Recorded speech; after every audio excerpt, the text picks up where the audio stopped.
إن الحمد لله نحمده ونستعينه ونستغفره ونعوذ بالله من شرور أنفسنا وسيئات أعمالنا من يهده الله فلا مضل له ومن يضلل فلا هادي له وأشهد أن لا إله إلا الله وحده لا شريك له وأشهد أن محمدا عبده ورسوله يا أيها الذين آمنوا اتقوا الله حق تقاته ولا تموتن إلا وأنتم مسلمون يا أيها الناس اتقوا ربكم الذي خلقكم من نفس واحدة وخلق منها زوجها وبث منهما رجالا كثيرا ونساء واتقوا الله الذي تساءلون به والأرحام إن الله كان عليكم رقيبا يا أيها الذين آمنوا اتقوا الله وقولوا قولا سديدا يصلح لكم أعمالكم ويغفر لكم ذنوبكم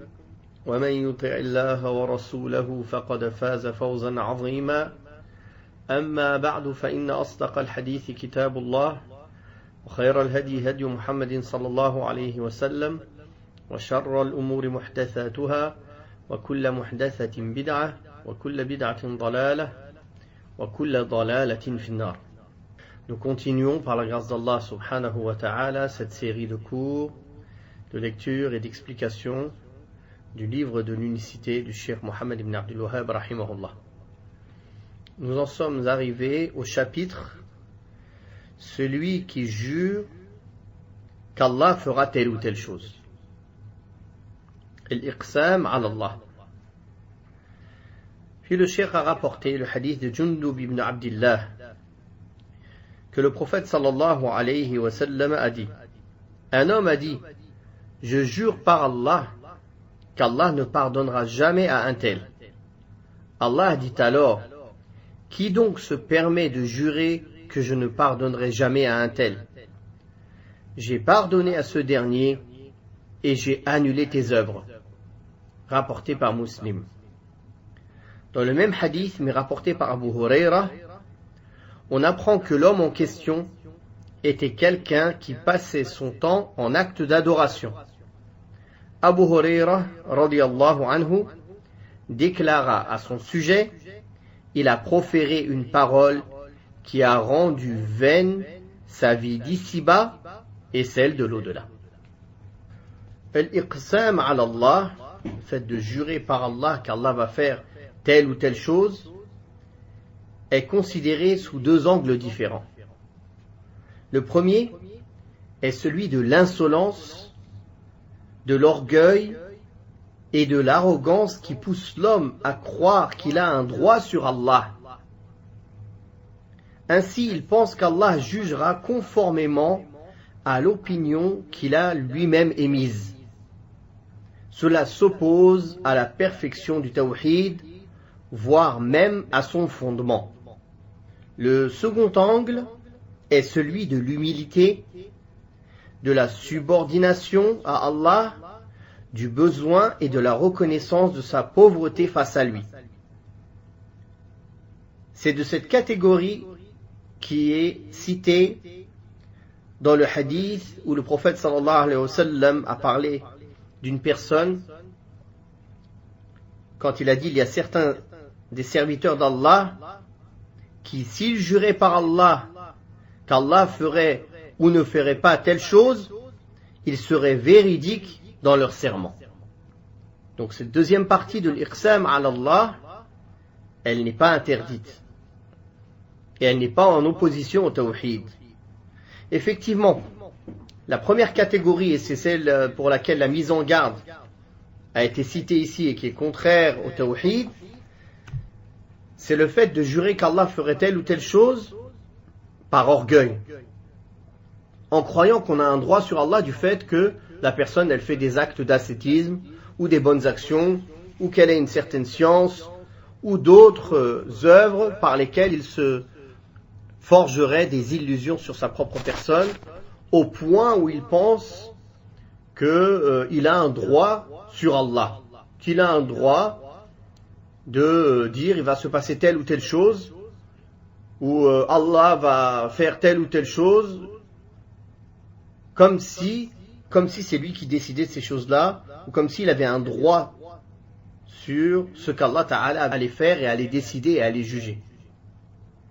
La deuxième catégorie de la personne qui jure par Allah que telle chose ou telle chose se passera, ce n'est pas du tout pareil. C'est un serviteur pieux, humble, qui est reconnaissant envers Allah subhanahu wa ta'ala, qui reconnaît qu'il est pauvre et indigent, mais il a un bon espoir en Allah. Il a une bonne opinion d'Allah. Donc, il jure qu'Allah tabaraka wa ta'ala fera telle ou telle chose en pensant du bien de lui, en ayant une bonne opinion d'Allah subhanahu wa ta'ala, et non pas par orgueil, ni même en pensant qu'il a un droit dans ce qu'Allah tabaraka wa ta'ala va décider. Donc on voit ici que la même parole, le même acte, selon ceux qui poussent la personne à le faire, et la manière de le faire, et la chose sur laquelle il va le faire, c'est complètement différent. Comme là, la personne s'est permise de jurer que Allah Ta'ala ne pardonnera pas à telle personne. Qu'en sait-il à qui Allah va pardonner et à qui Allah ne va pas pardonner? Et ça, c'est quelque chose de très grave.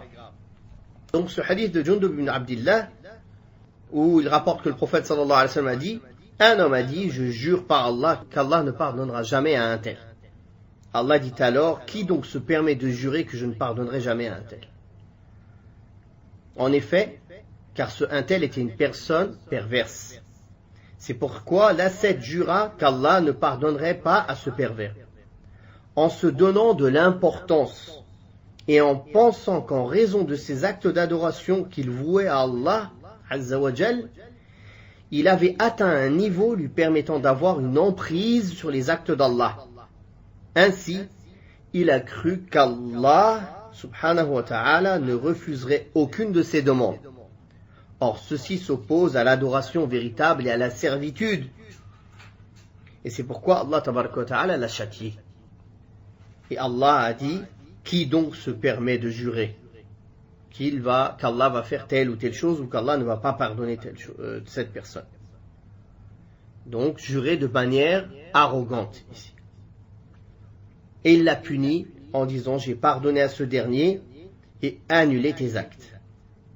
Il a donc pardonné aux pécheurs et aux pervers, et il a annulé les actes de l'ascète à cause de son orgueil et à cause du fait qu'il s'est forgé des illusions sur lui-même du fait de ses bonnes actions.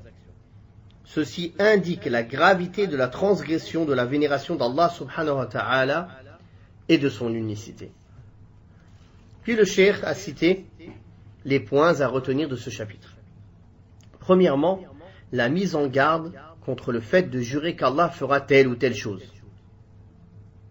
Et on a parlé des deux catégories, des deux aspects en début de ce chapitre.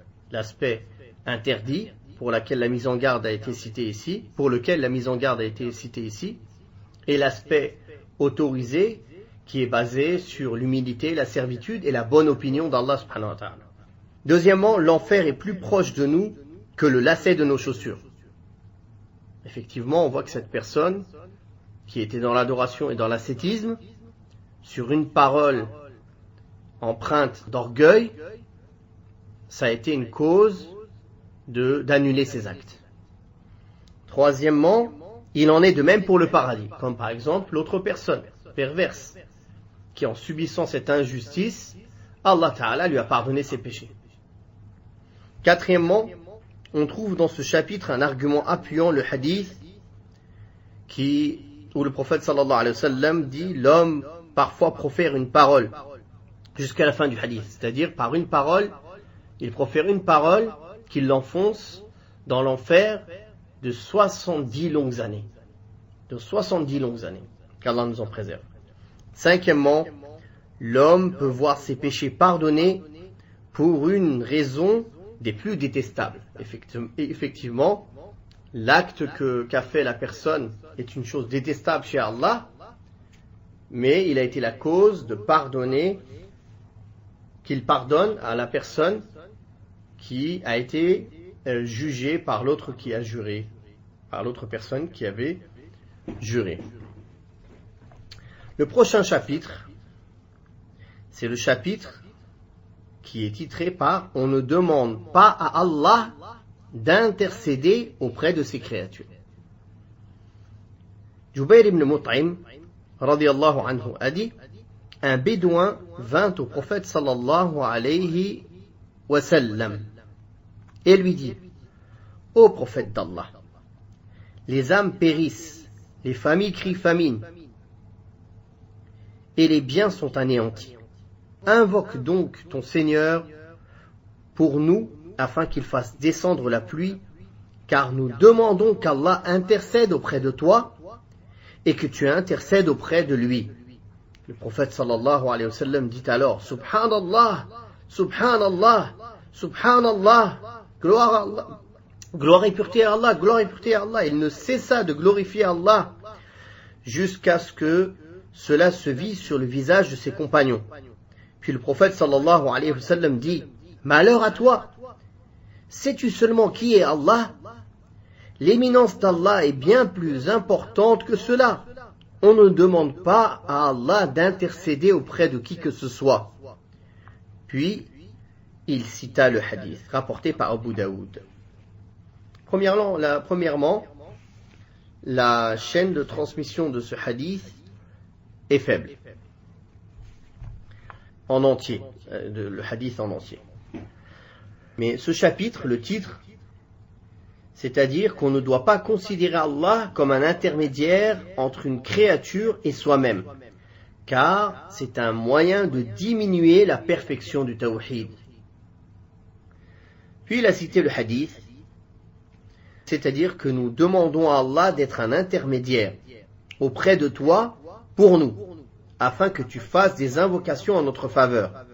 Il n'y a aucun doute que l'éminence d'Allah subhanahu wa ta'ala est bien plus importante que cela, car la créature est méprisable et vile par rapport à Allah subhanahu wa ta'ala. Le prophète sallallahu alayhi wa sallam dit alors, Subhanallah, Subhanallah. Il ne cessa de glorifier Allah. Il ne cessa donc de prononcer cette parole pour rejeter le fait qu'Allah ait des défauts. Et par vénération d'Allah subhanahu wa ta'ala, en le glorifiant et l'exemptant de tout mauvais attribut, de tout signe de déficience et de toute mauvaise opinion à son sujet. Puis le cheikh a cité les points à retenir de ce chapitre.